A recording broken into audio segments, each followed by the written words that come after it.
Seating कर लो, खुले खुले होके बैठो डिस्टेंस से।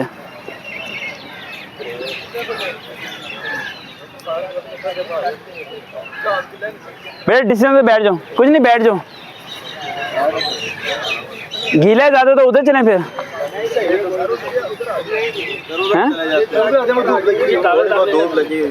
कागज रख लें सब एक एक नीचे।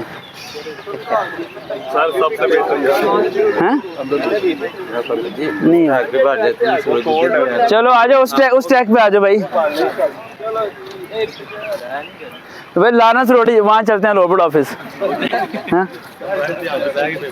हैं ये जगह सही है बेटा, यहाँ लाइन बना लो, यहाँ से बैठना शुरू करो। यहाँ बैठो, एक यहाँ ऊपर भाई, इधर इधर भाई, उसी तरह जिस तरह वहाँ बैठे थे।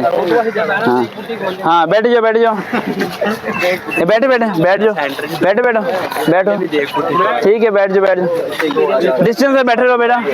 चलो बेटा चलें बेटा, आगे आगे आगे आगे फटाफट बेटा, टाइम शॉर्ट है। मेरा बैग हेलमेट किसने उठाया भाई? आगे पास है, ये हेलमेट है मेरा और ये मेरा बैग है। बहुत शुक्रिया बेटा। बेटा डिस्टेंस के साथ आगे आगे बेटा, बैठ जाओ, सीधे होके बैठो ना, बढ़िया बैठ जाओ वहीं पे,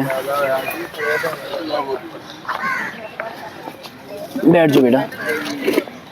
सैफ किधर अभी तक पहुंचा नहीं बेटा? डिस्टेंस चाहिए, ये फिर वही हो गया, वहाँ आगे आगे हो थोड़ा थोड़ा, कुछ नहीं आवाज़ सबको आएगी, आगे आगे।